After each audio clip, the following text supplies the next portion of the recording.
शक्ति के मूलाधार हैं। अतः आप इस प्रकार से सांख्य दर्शन की व्याख्या करके माया के पास से मेरा उद्धार कर रहे हैं, तो इतनी आश्चर्य की बात नहीं है। किंतु मेरी कोख से आपका जन्म लेना अवश्य ही आश्चर्यजनक है, क्योंकि समस्त सृष्टि के उद्गम होने पर भी आपने कृपा करके मेरे पुत्र रूप में जन्म लिया है। यही सबसे आश्चर्यजनक है। आपका शरीर समस्त ब्रह्मांड का उद्गम है, फिर भी आपने मुझ जैसी स्त्री के उदर से शरीर धारण किया। मेरे लिए यही अत्यधिक विस्मयजनक लगता है। हरे कृष्णा। हरे कृष्ण। जो भक्त होते हैं वो अपनी स्थिति को पतित जानते हैं, अपने आप को उच्च नहीं जानते। वैसे ही भगवान किसी पे भी कृपा कर देते।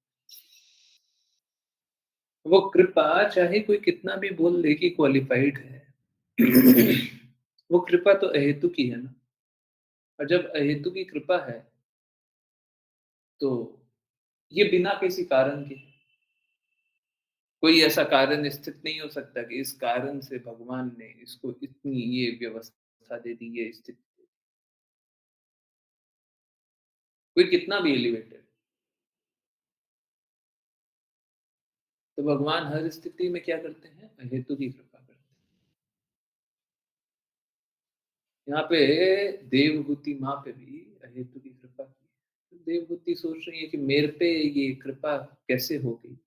ऑल्दो भक्त हमेशा कृपा चाहते हैं, भगवान की कृपा के बिना भक्त का अस्तित्व नहीं। हमें जन्म जन्मांतर संघर्ष करना है। भगवान उस संघर्ष से हमें बचा रहे हैं, निकाल रहे हैं। पर भक्त फिर भी ये सोचता है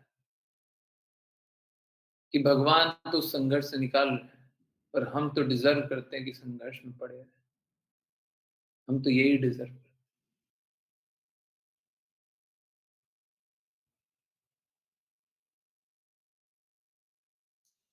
यहाँ पे ब्रह्मा के बारे में बात हो रही। ब्रह्म ब्रह्मा गर्भोदक्ष है विष्णु के गर्भ से, उदर से कमल के पुष्प पे निकल। देखिए एक बात जानिए, हम लोग देखते हैं कि जन्म लेने का ये इस प्रकार का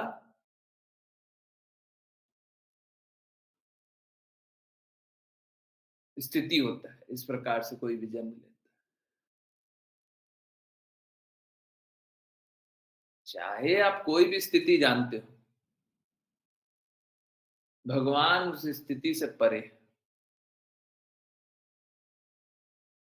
भगवान के लिए वो स्थिति को स्वीकार करना जरूरी नहीं है। हम नहीं करेंगे उस स्थिति को स्वीकार। बोलिए क्या कष्ट है? कोई कष्ट नहीं है।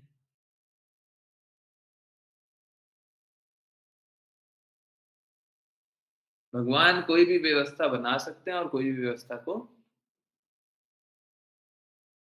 बर्बाद भी कर सकते हैं। ये भगवान की इच्छा है, इसलिए इस प्रकार की व्यवस्था बना रहा है। ये भगवान की इच्छा है, इसलिए उस प्रकार की व्यवस्था को अंत कर।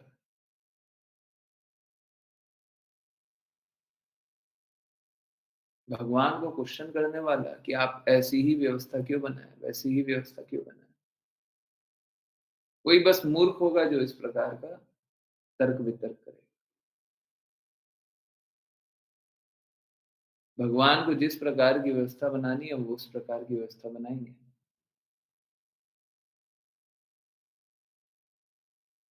और वो जो जो भी व्यवस्था बनाए वो अपने में संपूर्ण होगी।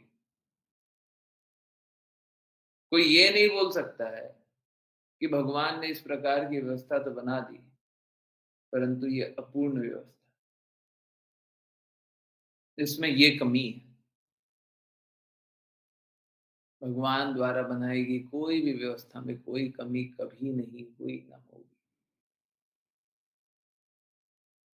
हम लोग देखते हैं इस प्रकार से कोई बच्चा जन्म लेता है, माँ और पिता का जरूरत होता है, परंतु ब्रह्मा को जन्म लेने के लिए किसी की जरूरत थी क्या? कभी भी नियम निर्माता पे नियम नहीं लगते। नियम निर्माता का अर्थ ही है कि उसके पास इतनी शक्ति है कि वो नियम बना सके।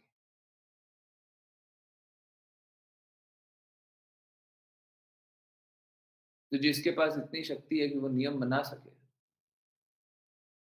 उसके ऊपर कोई नियम लगेगा क्या? कभी भी नहीं लगेगा।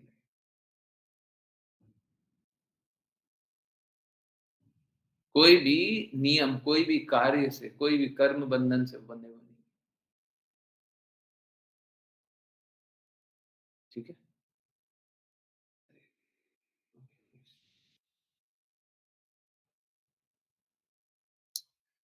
हुँ, अश्लीषा माता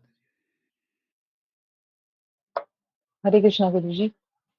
हे भगवान, यद्यपि आपको निजी रूप से कुछ करना नहीं रहता, किंतु आपने अपनी शक्तियाँ प्रकृति के गुणों की अंतःक्रियाओं में वितरित कर दी है, जिसके बल पर दृश्य जगत की उत्पत्ति, पालन तथा संहार होता है। हे भगवान, आप दृढ़ संकल्प आप दृढ़ संकल्प है और समस्त जीवों के भगवान है। आपने उन्हीं के लिए यह संसार रचा और यद्यपि आप एक है, किंतु आपकी शक्तियां अनेक प्रकार से कार्य करती है। यह हमारे लिए अकल्पनीय है। तात्पर्य: इस श्लोक में देवहूति ने कहा है कि यद्यपि परम सत्य को अपने आप कुछ भी नहीं करना होता, तो भी उनकी विविध शक्तियां हैं। उसकी पुष्टि उपनिषदों में भी हुई है। उनसे न तो कोई बड़ा है, न ही कोई उनके सामने है, उनके समान है और सब कुछ उन्हीं की शक्ति से संपन्न होता है, मानो प्रकृति द्वारा हो रहा हो। अतः इससे यह पता चलता है कि यद्यपि विभिन्न गुणों का भार ब्रह्मा, विष्णु तथा शिव जैसे स्वरूपों को प्रदत्त है, जिन्हें भिन्न-भिन्न प्रकार की शक्तियां मिली हुई है, और भगवान इन कार्यकलापों से सर्वथा पृथक रहते हैं।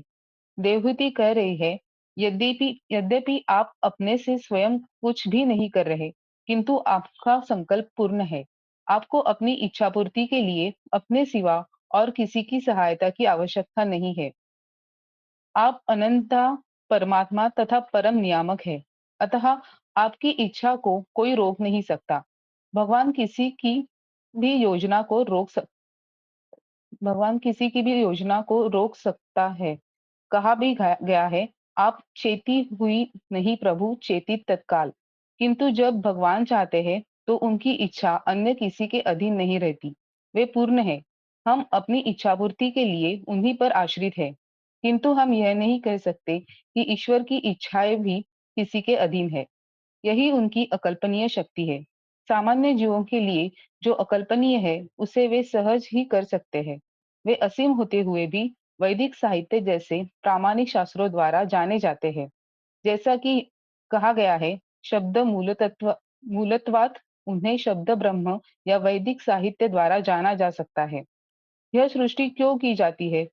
सब जीवों के श्री श्री भगवान होने के कारण ही उन्होंने यह भौतिक जगत उन जीवों के लिए उत्पन्न किया जो इसका भोग करना चाहते हैं या प्रकृति पर प्रभुता जताना चाहते हैं। परमेश्वर रूप में वे उनकी विभिन्न इच्छाओं को पूरा करने की व्यवस्था करते हैं। वेदों में भी पुष्टि हुई है, एको बहुना यो विदधाति कामान। परमेश्वर अनेक जीवों की आवश्यकताओं की पूर्ति करते हैं। विभिन्न प्रकार के जीवों की आवश्यकताओं का कोई अंत नहीं है और केवल भगवान ही उनका पालन करते तथा उनकी आवश्यकताओं की पूर्ति अपनी अकल्पनीय शक्ति द्वारा करते हैं। हरे कृष्ण। हरे कृष्ण, हरे कृष्ण। तो जो भी हम लोग जान रहे थे कि भगवान पे कोई नियम नहीं लगते, उसके अतिरिक्त भगवान ही सभी का पालन, सभी का संहार, सभी का रक्षा करते। वो तो देखिए क्या है कि अपना रिस्पॉन्सिबिलिटी दूसरों को दे दी है, परंतु दूसरों को दे करके भी स्वामी कौन है? किसके कहने पे कार्य हो रहा है? किसकी अध्यक्षता में कार्य हो रहा है? तो वो तो सब कुछ भगवान के ही कहने पे।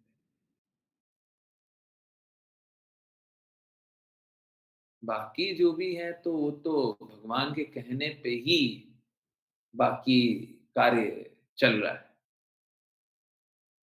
ना? तो इस प्रकार से सब कोई भगवान के कहे अनुसार ही कार्य कर रहे हैं। सारे देवी-देवता भी क्या कर रहे हैं? जो भगवान कह रहे हैं, उस अनुसार कार्य। भगवान को एक नियम बना दें कि ऐसा नहीं होगा, उसके विरुद्ध जाकर के कोई देवी-देवता कार्य कर सकते हैं? कोई भी कार्य कर सकता है। भगवान ने नियम बनाया है, तो पालन सभी को करना है। अब वो मूर्खता में हम लोग जिस प्रकार से ये सोच लेते हैं कि हम नहीं पालन करेंगे, सोच लेते हैं ना? हाँ, सोच सकते हैं, परंतु आपके सोचने से कुछ होगा क्या? बिल्कुल नहीं, बिल्कुल नहीं होगा। तो हम लोग मूर्खता में देवी-देवता को ही संपूर्ण समझ लें। हुँ? समझ सकते हैं, समझ सकते हैं, परंतु उससे कुछ होगा? कुछ नहीं होगा। कोई लाभ है? कोई लाभ नहीं। ना आपके करने से कुछ हो रहा है, ना किसी और के करने से कुछ। नियम तो एक ही का चलता है।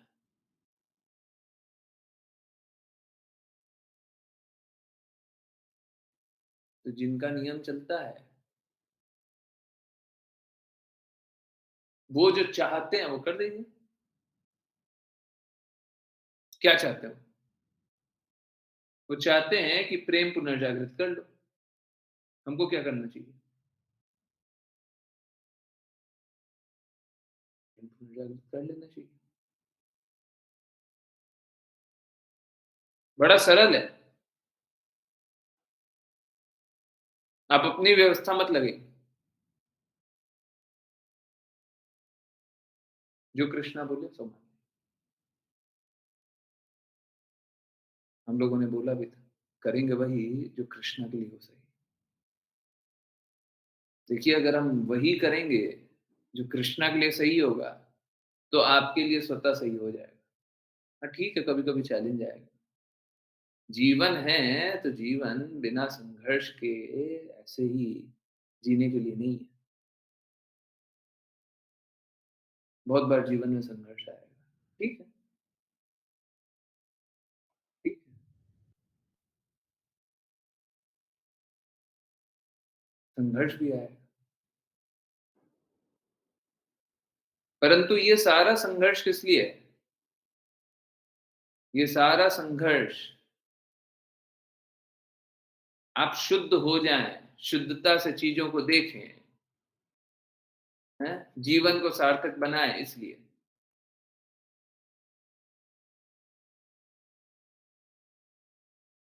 तो अगर संघर्ष भी आता है तो इसमें कोई बुरी बात नहीं है। ऑल्दो संघर्ष करना किसी को अच्छा थोड़ी ना लगेगा। संघर्ष कभी किसी को अच्छा लगता है? किसी को अच्छा नहीं लगता। परंतु संघर्ष में मिल जाए तो उसमें कोई बुराई नहीं।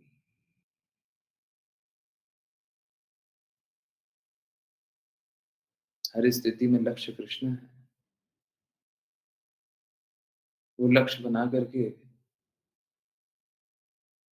अगर जीवन के कार्य में आगे बढ़ते जाइएगा, प्रगति करते जाइएगा, तो सफलता ध्रुव है, सफलता निश्चित है ना?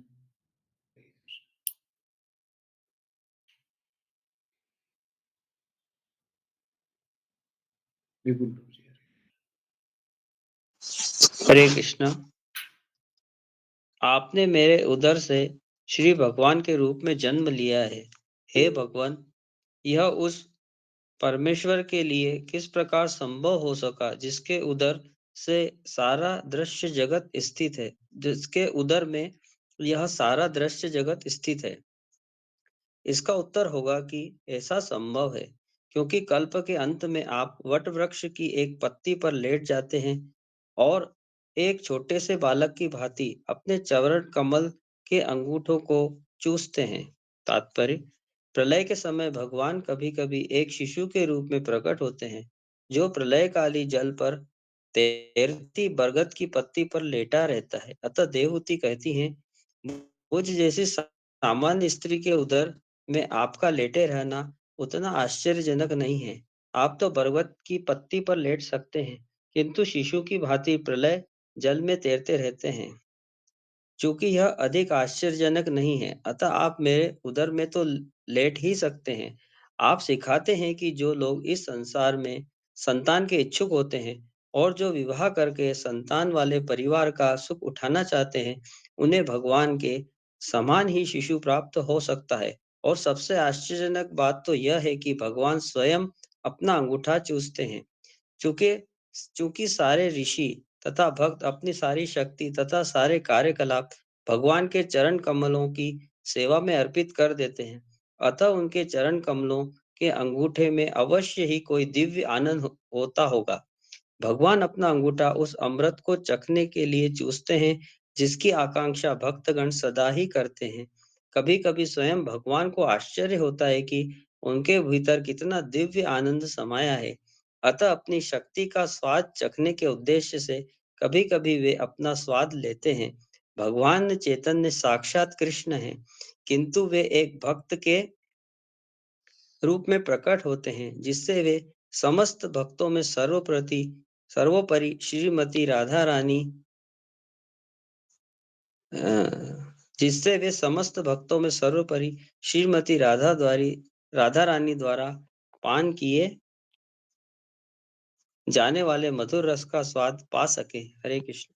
हरे कृष्ण, हरे कृष्ण। कल परसों ही जाना था कि चैतन्य महाप्रभु अवतार में कृष्ण स्वयं आते हैं ताकि वो श्रीमती राधा रानी महारानी का प्रेम का आस्वादन कर पाए।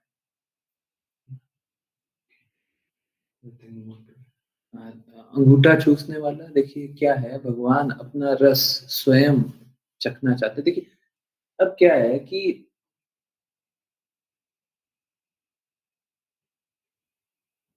सब कोई अच्छी स्थिति चाहता है, सब कोई अच्छा स्वाद चाहता है, सब कोई अच्छा आनंद चाहता है,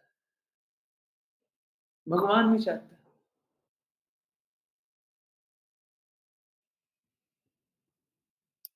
भगवान ये सोचते हैं कि मुझे ये दिव्य आनंद कैसे है।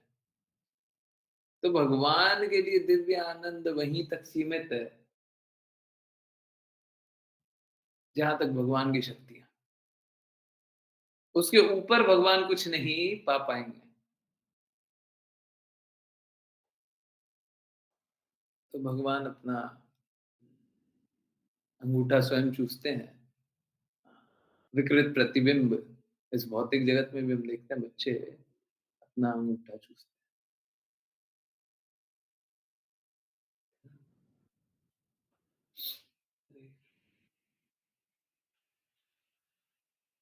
और भगवान के लिए फिर से कोई भी चीज आश्चर्यजनक नहीं है, कुछ भी भगवान कर सकते हैं। Okay, yes. निशा माता जी ने भी 2 बार रीड कर लिया, करेक्ट? नहीं, 1 बार रीड किया। माता जी हरे कृष्ण। निशा हरे कृष्ण। हम्म, हे भगवान, आपने पतितों के पाप पुण्य कर्मों को घटाने तथा उनके भक्ति एवं मुक्ति के ज्ञान को बढ़ाने के लिए यह शरीर धारण किया है। चूंकि ये पाप आत्माएं आपके निर्देश पर आश्रित है, अतः आप स्वेच्छा से शुकर तथा अन्य रूपों में अवतरित होते हैं। इसी प्रकार आप अपने आश्रितों को दिव्य ज्ञान वितरित करने के लिए प्रकट हुए हैं। तात्पर्य: पिछले श्लोकों में भगवान के सामान्य दिव्य गुणों का वर्णन था। अब भगवान के प्राकट्य के विशिष्ट प्रयोजन का वर्णन किया जा रहा है। वे अपनी विभिन्न शक्तियों के द्वारा उन जीवों को विविध प्रकार के शरीर प्रदान करते हैं, जो प्रकृति पर प्रभुत्व जताने की इच्छा के कारण बद्ध है, किंतु काल कर्म से वे इतने पतित हो जाते हैं कि उन्हें मार्गदर्शन की आवश्यकता होती है। भगवद गीता में कहा गया है कि जब-जब इस संसार में वास्तविक उद्देश्य के संपन्न होने में त्रुटियाँ रह जाती है, तो भगवान अवतार रूप में प्रकट होते हैं। कपिल के रूप में भगवान का स्वरूप पतितों का निर्देशन करता है और उन्हें ज्ञान तथा भक्ति से समृद्ध करता है, जिससे वे भगवान के धाम जा सके। भगवान के अवतार अनेक हैं, यथा वराह, मत्स्य, कच्छप तथा नरसिंह। कपिल देव भी भगवान के एक अवतार है। यहाँ यह स्वीकार किया गया है कि इस पृथ्वी पर भगवान कपिल देव का प्राकट्य पथभ्रष्ट बद्ध जीवों को दिव्य ज्ञान प्रदान करने के लिए हुआ है। हरे कृष्ण। हरे कृष्ण, हरे कृष्ण। कृष्णा का हर बार प्राकट्य इसीलिए होता है, चाहे कोई भी अवतार हो, वो दुष्टों का विनाश करता है। खुद ही भगवत गीता में बताते हैं, भक्तों की रक्षा, दुष्टों का विनाश करने के लिए मैं प्रकट होता हूं। और वो भी क्यों, कैसे? प्रेम से। क्योंकि भक्तों की रक्षा और दुष्टों का विनाश तो वो अपने किसी भी पार्षद द्वारा ही कर सकते। कोई उनका पार्षद है, उसको बोल दिया जाओ जाकर के अब भक्तों का नाश कर दो, नहीं कर देगा कोई पार्षद। किसी को भी रिस्पॉन्सिबिलिटी दे दी, जाओ, क्या करेगा? दौड़े दौड़े आएगा, अब भक्तों का नाश कर देगा। जरूरी है क्या कृष्णा को आना? बिल्कुल नहीं। आते हैं क्या? हाँ। क्यों आते हैं? क्योंकि वो भौतिक जगत में आध्यात्मिक संबंध जो है, भक्तों से जो आध्यात्मिक संबंध है, वो संबंध को पुनर्स्थापित करना लोग भूल जाते हैं। लोग अपना संबंध भगवान से भूल जाते हैं, तो भगवान वो संबंध पुनर्स्थापित करना है ना। ये प्रेम प्रदान करना, यही दिव्य ज्ञान प्रदान करना है। और भगवान यही प्रेम प्रदान करते हैं। हरे कृष्ण।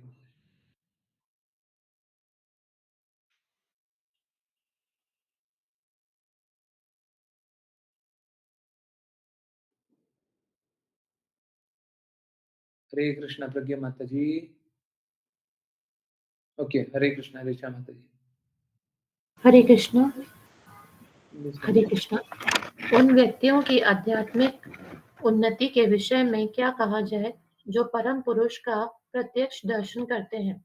यदि कुत्ता खाने वाले परिवार में उत्पन्न व्यक्ति भी भगवान के पवित्र नाम का एक बार भी उच्चारण करता है अथवा उनका कीर्तन करता है, उनकी लीलाओं का श्रवण करता है, उन्हें नमस्कार करता है या कि उनका स्मरण करता है, तो वह तुरंत वैदिक यज्ञ करने के लिए योग्य बन जाता है। तात्पर्य, यहाँ पर परमेश्वर के पवित्र नाम के कीर्तन, श्रवण अथवा स्मरण की आध्यात्मिक शक्ति पर बल दिया गया है। रूप गोस्वामी ने बद्ध जीव के पाप पूर्ण कर्मों की सूची दी है और भक्ति रसामृत सिंधु में प्रमाणित किया है कि जो लोग भक्ति योग में संलग्न रहते हैं, वे समस्त पाप कर्मों के फलों से मुक्त हो जाते हैं। भगवत गीता द्वारा भी इसकी पुष्टि होती है। भगवान कहते हैं कि जो लोग मेरी शरण में आते हैं, उनका दायित्व मैं अपने ऊपर लेता हूँ और उन्हें समस्त पाप कर्मों के फलों के प्रति निश्रेष्ठ बना देता हूँ। यदि केवल नाम के कीर्तन मात्र से पाप कर्मों के फल इतनी जल्दी धुल जाएं, तो फिर उन पुरुषों का क्या कहना जो उन्हें प्रत्यक्ष देखते हैं। एक अन्य विचार जो यहाँ पर रखा गया है, वह यह है कि जो पुरुष कीर्तन तथा श्रवण द्वारा शुद्ध हो जाते हैं, वे तुरंत वैदिक यज्ञ करने के पात्र बन जाते हैं। सामान्यतः केवल वही व्यक्ति वैदिक यज्ञ कर सकता है जो ब्राह्मण कुल में उत्पन्न हो, 10 प्रकार के संस्कारों से शुद्ध हो चुका हो और जो वैदिक साहित्य में विद्वान हो चुका हो। किंतु यहाँ संघ अर्थात तुरंत शब्द प्रयुक्त हुआ है और श्रीधर स्वामी की भी टिप्पणी है कि मनुष्य तुरंत वैदिक यज्ञ करने का पात्र बन जाता है। निम्न जाति के परिवार में उत्पन्न मनुष्य, जिसमें कुत्ता खाया जाता है, पूर्व जन्म के पाप कर्मों के कारण इस स्थिति को प्राप्त होता है।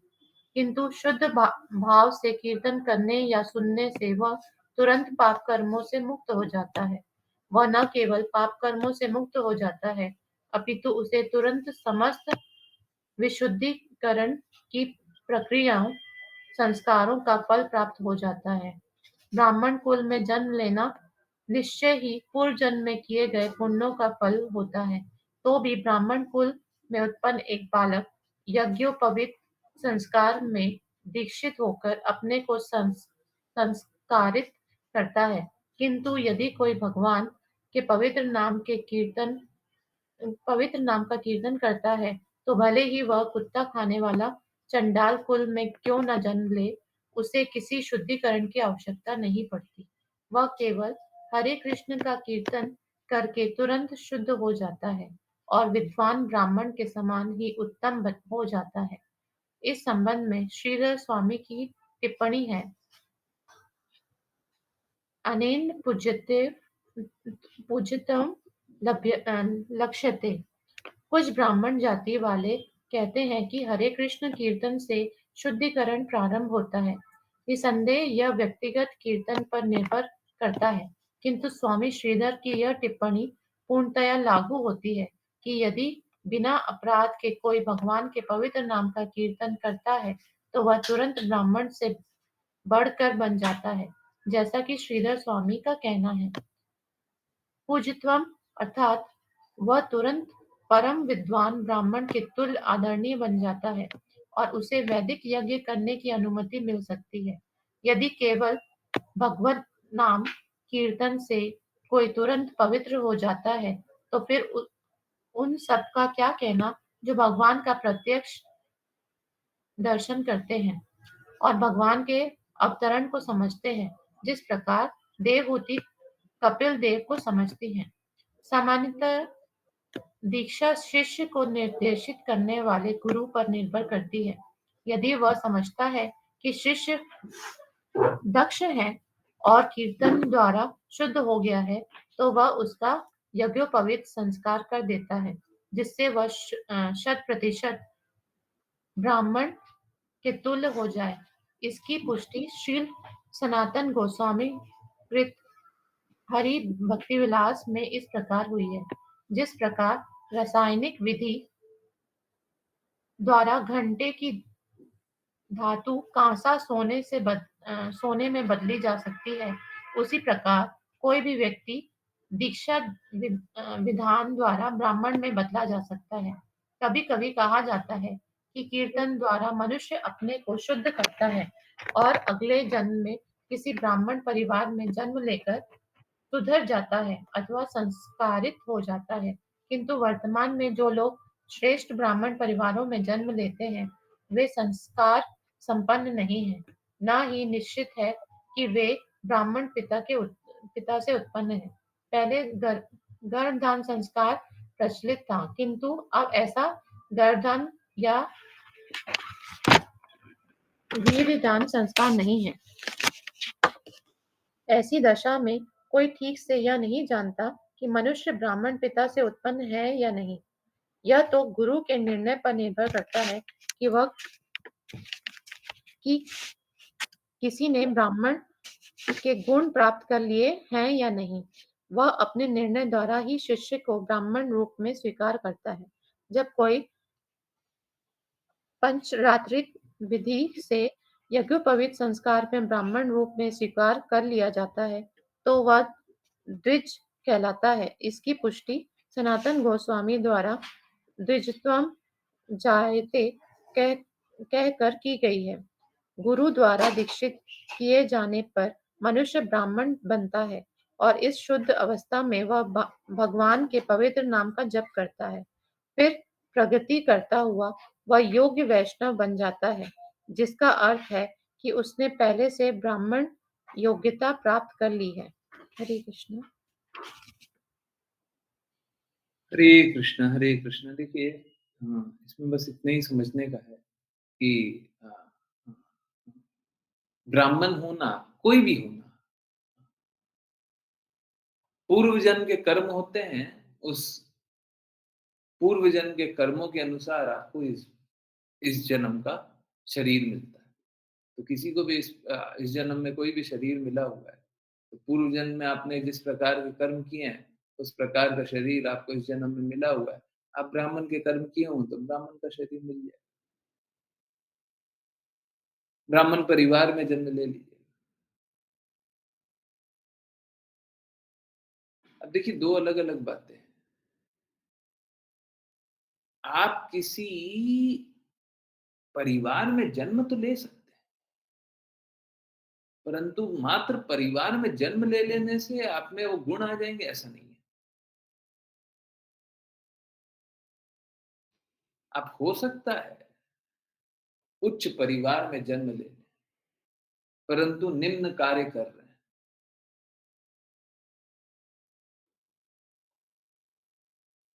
तो पिछले जन्म के तो कर्म थे अच्छे, तो अच्छे परिवार में जन्म ले लिया, परंतु अभी क्या है? अभी खराब कर्म है, निम्न कार्य कर रहे हैं। तो उच्च परिवार में जन्म लेते हुए भी आप उच्च परिवार में जन्म लेते हुए भी आप निम्न कार्य कर रहे हैं। जो शरीर प्राप्त हुआ है, उसका लाभ नहीं होगा।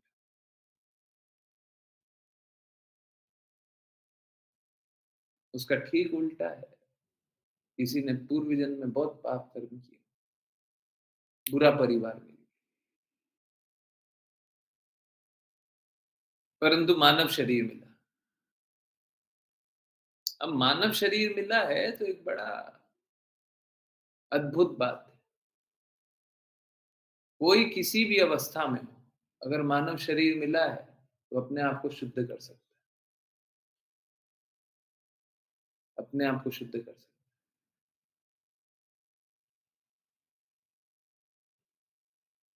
बस इसलिए क्योंकि उसे मानव शरीर मिला है, वो अपने आप को शुद्ध कर सकता है।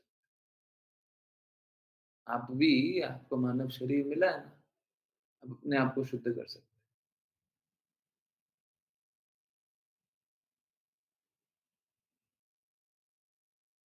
सबको ही अपने आप को शुद्ध कर सकते हैं। जिन्हें भी मानव शरीर मिला है, सब अपने आप को शुद्ध कर सकते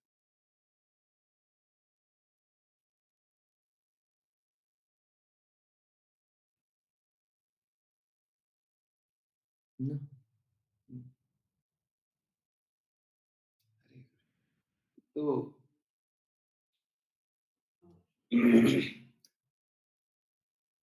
कोई अगर भगवान का नाम जपे, कीर्तन करे, लीला सुने, श्रवणम कीर्तनम, तो इस विधि से क्या होता है, वो अपने आप को शुद्ध कर सकते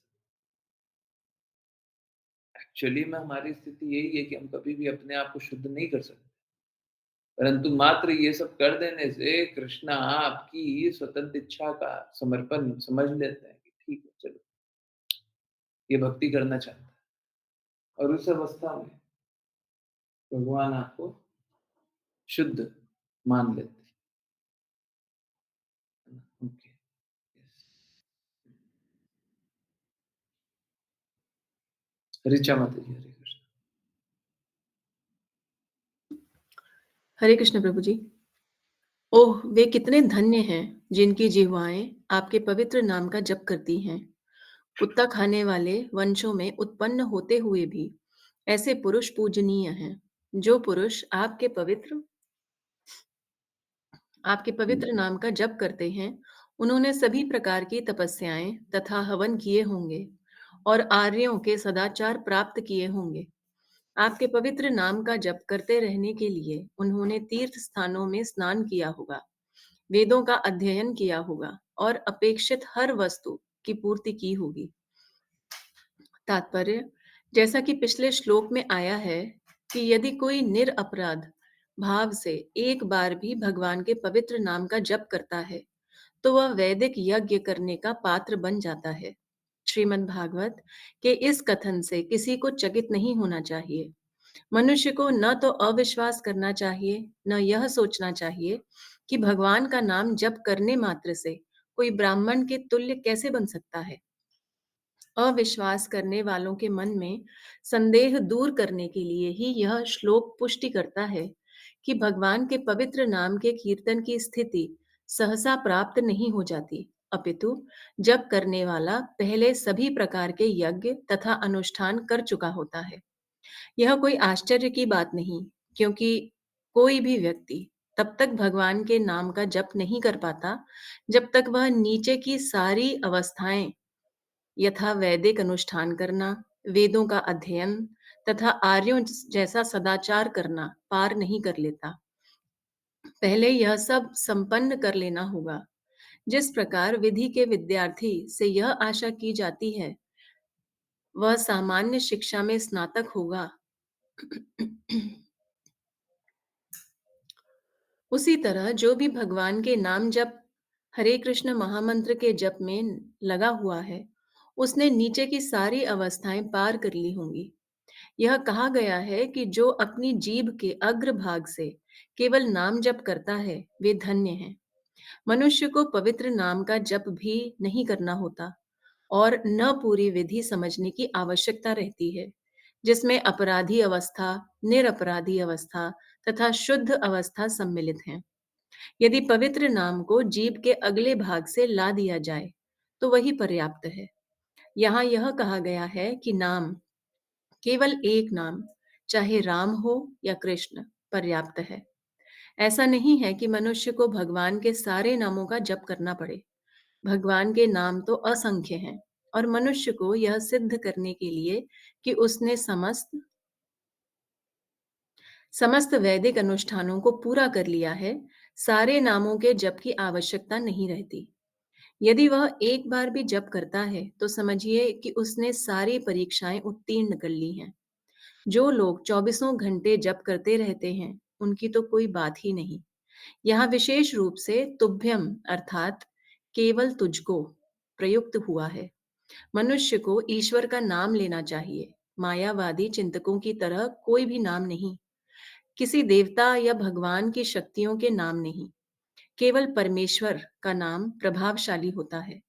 जो मनुष्य परमेश्वर के नाम की तुलना देवताओं से करता है वह पाखंडी है, अपराधी है।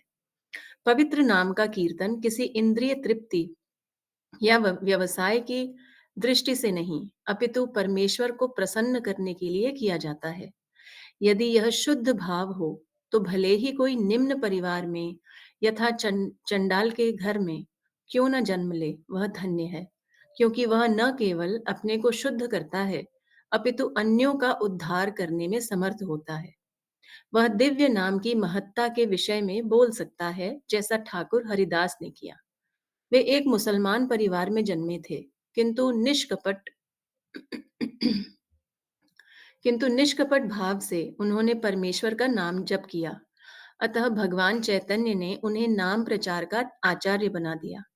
वे उस कुल में उत्पन्न थे जहां वैदिक विधि विधानों का पालन नहीं होता था। चैतन्य महाप्रभु तथा अद्वैत प्रभु ने उन्हें आचार्य रूप में स्वीकार किया, क्योंकि वे निष्कपट भाव से भगवान नाम का जप करते थे। चैतन्य महाप्रभु तथा अद्वैत प्रभु ने तुरंत स्वीकार किया कि हरिदास ने पहले ही सारी तपस्याएं कर ली हैं, वेदों का अध्ययन कर लिया है और सारे यज्ञ संपन्न कर लिए हैं। यह स्वतः ज्ञेय है। किंतु वंश परंपरा वाले ब्राह्मण, जिन्हें स्मार्त ब्राह्मण कहा जाता है, का मत है कि यदि भगवान नाम जप करने वालों को शुद्ध मान लिया जाए तो भी उन्हें वैदिक अनुष्ठान कराने होते हैं या अगले जन्म में ब्राह्मण कुल में उत्पन्न होने तक प्रतीक्षा करनी होती है जिससे वे वैदिक अनुष्ठान कर सकें। किंतु वस्तुतः ऐसा है नहीं। ऐसे व्यक्ति को शुद्ध होने के लिए अगले जन्म तक प्रतीक्षा नहीं करनी होती, वह तुरंत शुद्ध हो जाता है। ऐसा मान लिया जाता है कि उसने सभी प्रकार के अनुष्ठान पहले से कर रखे हैं। ऐसे अनेक वैदिक कार्य हैं जिनका उल्लेख यहाँ नहीं हुआ। पवित्र नाम का जप करने वाले उन्हें पहले ही संपन्न कर चुके हैं। जो वह शब्द सूचित करता है कि भगवान नाम का जप करने वाले पहले ही सारे यज्ञ कर चुकते हैं। सस्नुह का अर्थ है कि वे पहले ही सारे तीर्थ स्थानों की यात्रा कर चुके हैं और उन स्थानों के शुद्धि कर्मों में भाग ले चुके हैं। वे आर्याह कहलाते हैं क्योंकि उन्होंने इन सारी आवश्यकताओं को पूरा कर लिया है। अतः उन्हें इन्हीं आर्यों में से होना चाहिए। आर्यन उनको लक्षित करता है जो सभ्य हैं, जिनके आचरण वैदिक अनुष्ठानों के अनुसार हैं। कोई भी भक्त जो भगवन नाम का जप करता है, वह श्रेष्ठ आर्य है। कोई वेदों का अध्ययन किए बिना आर्य नहीं हो सकता, किंतु भगवन नाम जप करने वालों को स्वतः मान लिया जाता है कि उन्होंने सारा वैदिक साहित्य पहले ही पढ़ लिया है। यहाँ पर अनुचुः विशिष्ट शब्द के रूप में प्रयुक्त है, जिसका अर्थ है कि चूंकि उन्होंने समस्त संस्तुत कार्य कर लिए हैं, अतः वे गुरु होने के योग्य हैं। इस श्लोक में प्रयुक्त गृणन्ति शब्द इसका सूचक है कि पहले से अनुष्ठानों के संपन्न करने से सिद्ध अवस्था प्राप्त हो चुकी है। यदि कोई उच्च न्यायालय की बेंच में आसीन होकर मुकदमों का फैसला करने लगता है, तो इसका अर्थ है कि उसने सारी विधि परीक्षाएं उत्तीर्ण कर ली हैं और उन लोगों से श्रेष्ठ है जो विधि परीक्षाएं देने वाले हैं या भविष्य में विधि का अध्ययन करने की आकांक्षा रखते हैं। इसी प्रकार जो व्यक्ति भगवन नाम का जप करते हैं, वे उनसे बढ़कर हैं जो वास्तव में वैदिक अनुष्ठान करते हैं और जो योग्य बनने की आशा करते हैं। या दूसरे शब्दों में, जो लोग ब्राह्मण कुल में जन्म लेते हैं किंतु जिनके संस्कार नहीं हुए रहते, फलतः वे भविष्य में वैदिक अनुष्ठानों का अध्ययन करने तथा यज्ञों को संपन्न करने की आशा बनाए हुए हैं। हरे कृष्ण प्रभु जी। अनेक स्थलों पर ऐसे वैदिक कथन मिलते हैं जिनमें कहा गया है कि कोई भगवन नाम का जप करता है कि जो कोई नाम का सॉरी कि जो कोई भगवन नाम का जप करता है वह तुरंत बद्ध जीवन से मुक्त हो जाता है, और जो भगवन नाम का श्रवण करता है वह भी भले ही चंडाल के घर क्यों न उत्पन्न हो, भव पाश से छूट जाता है। हरे कृष्ण प्रभु जी। हरे कृष्ण हरे कृष्ण। तो सबसे पहले ये देखिए, आप लोगों को रिक्वेस्ट करते हैं कि हरे कृष्णा महामंत्र जप सोच के देखिए कि कितना लाभ मिल जाता है। पहला तो हम क्वालिफाइड नहीं है कि भगवान का कभी भी नाम जप कर पाए। हमने किया ही क्या है कि हम भगवान का नाम जप कर सकते हैं। हम क्वालिफाई नहीं हो सकते। भगवान का नाम जप करने के लिए कभी क्वालिफाई नहीं हो सकते, परंतु फिर भी हमें मौका दे दिया जाता है अहेतु की कृपा। डिजर्व नहीं करते, फिर भी मौका दे दिया।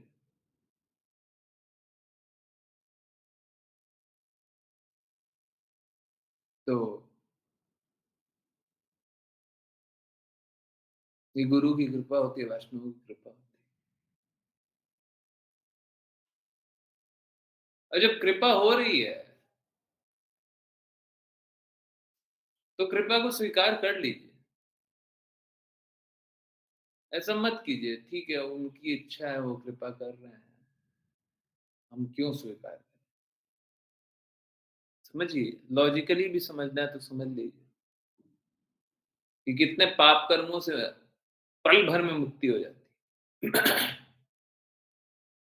अगर आप भक्ति करें तो पल भर में कितने पाप कर्मों से मुक्ति हो जाती है, कितनी दिव्य स्थिति में स्थित हो जाते हैं।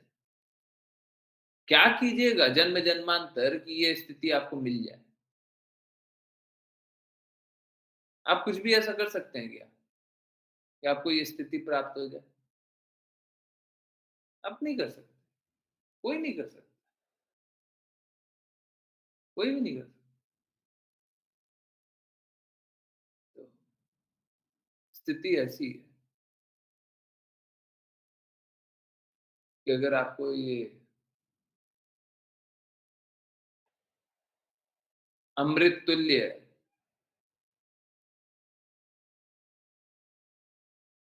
रस मिल गया,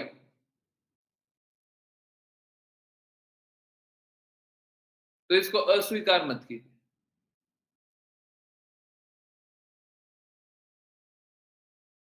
दृढ़ता से भक्ति करने का प्रयास कीजिए। कृष्ण का नाम श्रवण कीजिए, कृष्ण का नाम जप कीजिए, क्योंकि अगर ये कीजिएगा तो अनेक जन्मों के जो पाप कर्म संचित हो गए तभी से मुक्ति मिल जाएगी।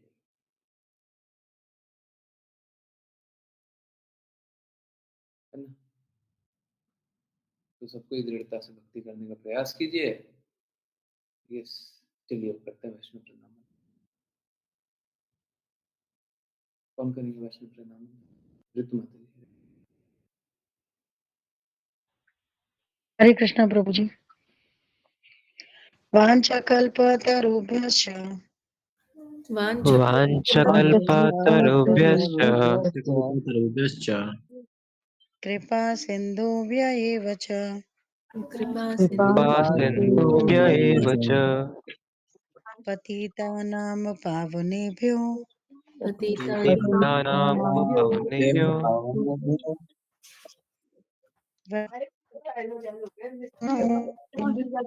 वैष्णवेभ्यो नमो वैष्णवेभ्यो नमो नमः। नमः। वैष्णवेभ्यो नमो नमः।